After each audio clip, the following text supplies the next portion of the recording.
Bonjour, je m'appelle Pascal Kéré du Burkina Faso. Je suis de la Confédération syndicale burkinabé, chargé de l'éducation de la formation syndicale.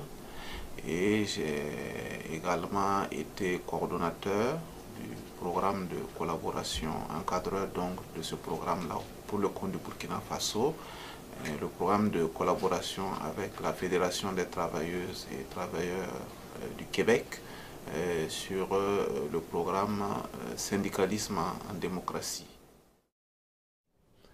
Je voudrais vous parler du programme syndicalisme en démocratie. C'est un programme d'éducation ouvrière que des syndicats francophones africains ont eu l'opportunité ou l'avantage de partager avec la Fédération des travailleuses et travailleurs du Québec sur financement ACDI. Et ce programme avait évidemment un contenu d'éducation ouvrière, mais un contenu qui a été élaboré par les syndicats francophones africains eux-mêmes, et donc un contenu qui a été en cadrage avec la dynamique de démocratisation qui s'opérait dans ces États-là, de manière à ce que l'action syndicale soit en phase avec les besoins des travailleurs dans ces processus de démocratisation des États. Peux-tu nous parler des changements que cela a apporté à ton organisation? Le programme Syndicalisme en démocratie a apporté des changements tangibles et pour nous des changements qui s'installent dans la durée pour les organisations francophones africaines parce que ce programme est un programme d'éducation ouvrière, un programme de formation syndicale et tout le monde sait ce que c'est que la formation pour des organisations de masse. Et ce contenu de formation a permis réellement aujourd'hui aux syndicats francophones africains d'avoir un outil de fidélisation, un outil évidemment d'information syndicale, mais aussi un outil de mobilisation pour justement renforcer leur structure en termes de membres, en termes d'effectifs, et évidemment un effectif militant et efficacement militant. Je ne sais pas s'il faut ajouter des choses. Est-ce que cela a apporté des changements aussi pour les organisations syndicales africaines entre elles?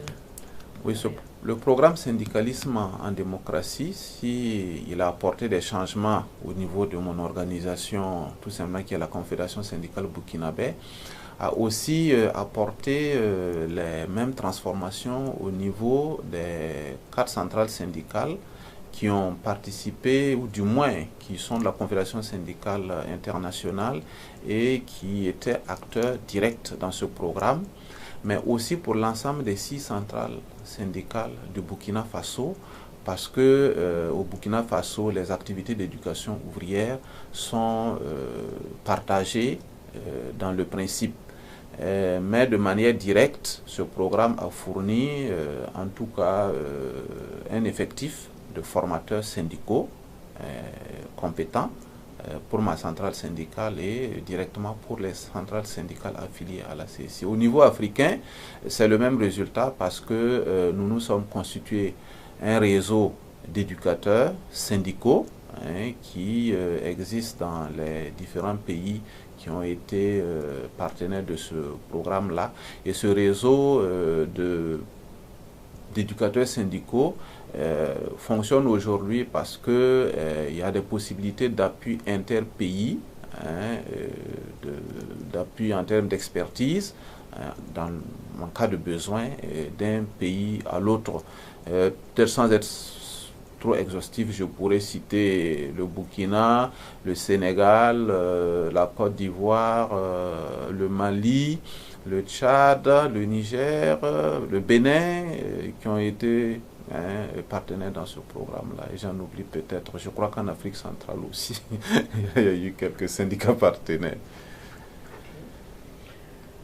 Tu parles de pérennisation du programme. Alors, dans la durée, quel impact cela peut-il avoir? Peux-tu nous parler des impacts que ça a sur le fonctionnement démocratique, le dialogue social? Oui, l'impact du programme syndicalisme en démocratie au niveau du dialogue social, au niveau même de la gouvernance syndicale, au niveau de la capacité représentative des syndicats a été quelque chose de très concret pour nos organisations syndicales. Et d'ailleurs, je dirais que donner des capacités en termes de formation à une organisation, c'est comme si on lui donnait à cette organisation-là une canne à pêche et on lui apprend justement à pêcher. Parce que ce programme, dans cette logique, nous a donné beaucoup d'autonomie du fait d'ailleurs que son contenu a été intégralement alimenté, hein, bien sûr avec l'encadrement technique des experts syndicaux de la Fédération des travailleuses et travailleurs du Québec, mais le contenu en termes de besoins a été nettement alimenté par les éducateurs syndicaux francophones africains. Alors du coup, nous avons des outils que nous avons élaborés pour nous-mêmes, et cela correspondant à un besoin. Et au-delà de ce besoin, le fait que nous avons appris à faire, nous sommes aujourd'hui capables de faire face à de nouveaux besoins en termes d'éducation ouvrière ou en termes de techniques de gouvernance syndicale ou en termes de techniques de dialogue social. Nous avons aujourd'hui les outils pour élaborer d'autres outils qui soient adaptés aux besoins de l'heure. Donc, ce programme a été vraiment un programme de renforcement de capacité et avec une méthode qui nous inscrit nécessairement dans la durée. Et je crois que c'est une vertu particulière par rapport à la démarche de ce programme.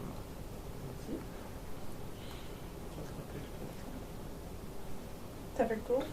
Est-ce qu'il y a quelque chose que tu voudrais ajouter qui n'a pas été posé dans les questions? Oui, je voudrais ajouter quelque chose. Oui, pour compléter voilà, tout ce que nous avons dit par rapport à ce programme, bien sûr, il faut dire merci. Il faut dire merci à la solidarité syndicale, à la solidarité québécoise. Et il faut dire merci, évidemment, à l'ACDI, donc j'allais dire à la CTC, qui justement ont été les outils, ou du moins ont permis justement d'avoir un financement et un appui technique conséquent pour le déroulement de ce programme. Alors évidemment, ce que je voudrais dire également, c'est que nous restons dans une perspective de construction syndicale qui continue. Évidemment, c'est que nous allons travailler au niveau de nos organisations et évidemment à faire en sorte que le service syndical soit adapté aux besoins des travailleurs. Et cela peut nous amener à faire face à de nouvelles émergences de besoins en termes de formation, en termes d'éducation ouvrière. Et évidemment, nous allons rester dans cette logique-là de toujours faire appel à la solidarité syndicale internationale et toujours à l'expertise de la FTQ, voilà, pour nous aider, bien sûr, pour nos besoins à venir, à continuer dans cette dynamique de consolidation de nos organisations syndicales. Merci. Il y a peut-être une petite dimension que je sais pas si on peut prendre aussi. Ce renforcement-là, en quoi il aide, je le dis comme ça, en quoi ça aide à travailler à la réduction de la pauvreté? Ah oui.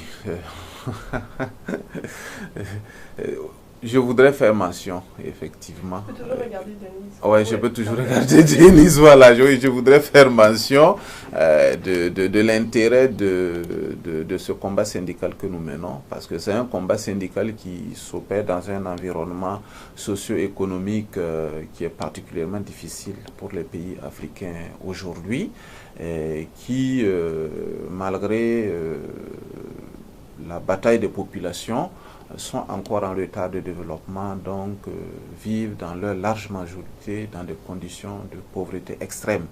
Alors nous voulons que notre action syndicale, et à travers l'éducation, la formation syndicale, puisse apporter quelque chose à ce processus de transformation sociale-là qui voudrait nous amener à améliorer le bien-être des travailleurs. Évidemment, le terrain est vaste, mais nous voudrions, par le combat syndical aussi, nous impliquer davantage dans la promotion de l'emploi, dans la promotion du travail décent, dans la promotion de l'équité, l'égalité, la justice sociale, la promotion du genre, de manière à faire en sorte que les sociétés africaines, les populations africaines, les travailleurs et les travailleuses africaines en particulier, puissent effectivement voir s'éloigner un peu plus ce spectre de la pauvreté qui, évidemment, semble être la chose la plus partagée au niveau des pays en développement. La différence de ce programme de formation, qui est fondamental avec d'autres programmes de formation que nous avons connus jusque-là, c'est son adaptabilité. Son adaptabilité, parce qu'aujourd'hui nous avons un manuel de formation, un contenu de formation qui est adaptable à tous les secteurs de métier, parce que c'est un contenu de formation syndicale de base, et la formation également, le contenu a émergé vers des besoins spécifiques comme la lutte contre le sida, la promotion de l'égalité dans les syndicats, la négociation collective, etc. Et tout ce contenu peut être adapté aux besoins des secteurs syndicaux en présence dans nos organisations syndicales, mais surtout on peut l'adapter en termes de niveau d'accès à la langue.